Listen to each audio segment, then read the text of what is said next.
Namaste, adventure people. Before you plan the Everest Base Camp Trek, there's a one mistake many first-time trekkers make, and most people realize it only after trek begins. The Everest Base Camp Trek is a dream for many people, but for first-time trekkers, it feels exciting and little scary at the same time. The journey usually starts with a short flight from Kathmandu to Lukla, which takes about 30 minutes. It is the short flight, but honestly, it is the part of many trekkers remember the most. Landing at nearly 3000 meters, surrounded by the Himalayas, on a runway that's only about half a kilometer long.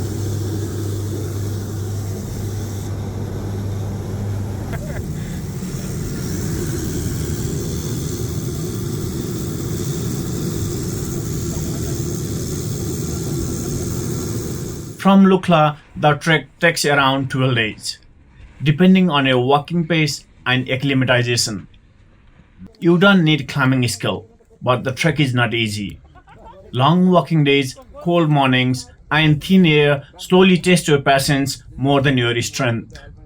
At some point on the trail, almost everyone quietly thinks, was this a good idea? Food and accommodation along the Everest Base Camp route are provided in local tea houses.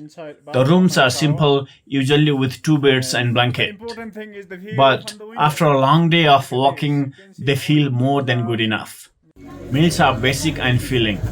Almost everywhere, dal bhat, noodles, soup, potatoes, pasta, pizza, and hot drinks are available. Good trekking gear is very important here. Warm clothes, proper trekking boots, and sleeping bag, and a light backpack make a big difference because the weather can change quickly, sometimes even in a single day. This is where most people make the mistake. Many trekkers think fitness is everything, but on the Everest Base Camp Trek, altitude matters more. Altitude sickness doesn't arrive suddenly. It comes slowly and quietly. That's why walking slowly, drinking plenty of water, and taking rest days is so important. Hiring a guide and porter is highly recommended for the first time trekkers, not only to carry weight, but also for safety and local knowledge. The Everest Base Camp Trek is not just about reaching a destination. It is about adjusting, learning patience, and understanding your limits. And maybe without realizing, you come back a little stronger, not in your legs, but in your mind. If you need more information, feel free to get in touch with us. At Sali Trekking, we are always happy to guide you and answer all your questions about trekking in Nepal. Cheers. See you in the Himalayas.